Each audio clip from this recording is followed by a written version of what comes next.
KFC স্টাইলে chicken fry recipe, অর্থাৎ কেএফসির থেকেও আরও বেশি মজাদার আমার এই চিকেন ফ্রাই। বিভিন্ন রকমের আইটেমস বা মশলা না মিশিয়ে শুধুমাত্র কয়েকটা উপকরণ দিয়ে আমি আজকে কেএফসি স্টাইলে ক্রিস্পি চিকেন ফ্রাই বানিয়েছি। যাই হোক, আর দেরি না করে চলুন দেখে নেই কিভাবে আমি বানিয়েছি। প্রথমে আমি জিরা বাটা দিব, আদা বাটা দিব, তারপর পেঁয়াজ আর রসুন একসাথে বেটে নিয়েছি, যেটা দেবো পরিমাণ মতো। তারপর আমি সামান্য লেমন গ্রাস দিয়েছি, এতে করে মাংসটা সফট হবে এবং স্মেল অনেক দারুণ আসে।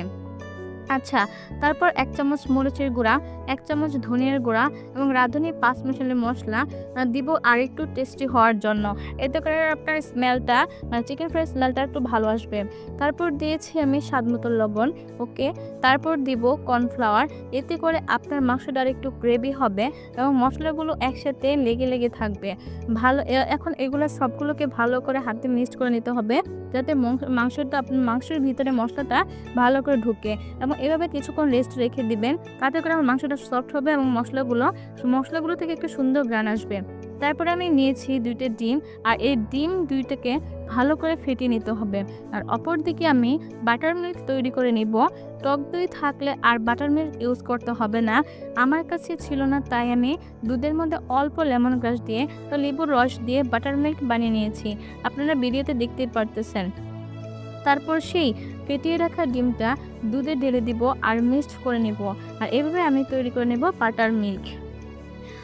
অন্যদিকে আমি শুকনো উপকরণগুলো রেডি করে নিব। প্রথমে আমি কিছু ময়দা নিয়েছি পরিমাণ মতো, আর ময়দায় আমি আরও 1/2 চামচ মরিচের গুঁড়া দিয়েছি আর সাথে দিয়েছি লবণ। তারপর ভালো করে মিশিয়ে নিব। আর অন্যদিকে আমি গোলমরিচের গুঁড়া দিয়েছি। আমি আস্ত কালো গোলমরিচ পাটিয়ে বেটে নিয়েছি। আপনারা কেনা গোলমরিচটাও ইউজ করতে পারেন, no problem. Next main ingredients হলো পাপরিকা পাউডার। এই মশলাটি চিকেন ফ্রাইকে স্মেলে এবং টেস্টের দিক দিয়ে অসাধারণ করে তোলে। রেস্টুরেন্ট স্টাইলে চিকেন ফ্রাই খেতে হলে আপনাকে এই পাপরিকা পাউডার এবং মিক্সড হার্বস ইউজ করতেই হবে। সত্যিকারের কেএফসি স্টাইলে চিকেন ফ্রাই খেতে হলে এই 2টি উপকরণ জরুরি। তারপর ভিডিওতে আপনারা মনোযোগ সহকারে খেয়াল করেন আমি কিভাবে চিকেনগুলোকে কোট করে নিতেছি। ফার্স্ট আমি ময়দায় মিশিয়ে তারপর বাটার মিল্কে অ্যাড করতেছি। এগেন আমি ময়দায় ভালো করে মিক্সড করে নিতেছি।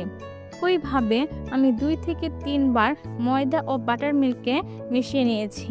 এইভাবে যতবার আপনি এভাবে কোট করে নেবেন, তত আপনার মাংসের মধ্যে ময়দাটা ঢুকবে আর আপনার একটা ক্রিস্পি ভাব আসবে উপর দিয়ে।